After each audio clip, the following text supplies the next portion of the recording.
விழுப்புரம் மாவட்டம் காஞ்சனூர் அருகே 17 வயது சிறுமியை பாலியல் வன்கொடுமை செய்து கர்ப்பமாக்கிய முதியவர் போக்சோவில் பிடிபட்டார்.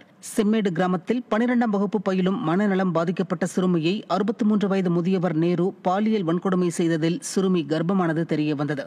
இதுகுறித்து சிறுமியின் பெற்றோர் புகார் அளித்ததில் முதியவர் நேரு போக்சோ சட்டத்தின் கீழ் பிடிபட்டார். தமிழகத்தில் சிறுமிகள் அதிக அளவில் பாலியல் வன்கொடுமைக்கு ஆளாவது அப்பா ஸ்டாலினுக்கு தெரியவில்லையா என்று பலரும் கேள்வி எழுப்புகின்றனர்.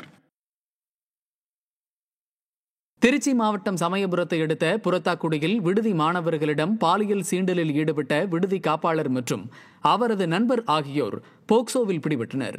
அரசு உதவி பெறும் பள்ளி வார்டனாக உள்ள குழந்தைநாதனின் நண்பர் சுந்தர்ராஜன் விடுமுறை நாட்களில் விடுதி மாணவர்களிடம் பாலியல் சீண்டலில் ஈடுபட்டது குறித்து புகார் அளிக்கப்பட்டது.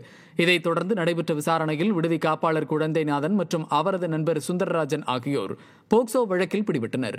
திராவிட மாடல் ஆட்சியில் சிறார்கள் மீதான பாலியல் துன்புறுத்தல் சம்பவங்கள் அதிகரித்துள்ளதாக விமர்சனங்கள் எழுந்துள்ளது.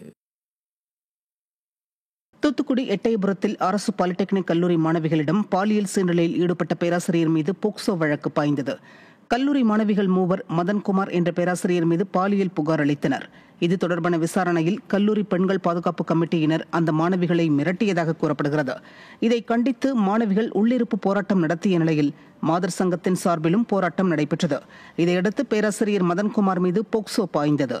இதை அறிந்த பொதுமக்கள் திமுக ஆட்சியில் பெண்களுக்கு பாதுகாப்பு கிலோ என்ன விலை என கேட்கும் அளவில் உள்ளதாக குற்றம் சாட்டுகின்றனர்.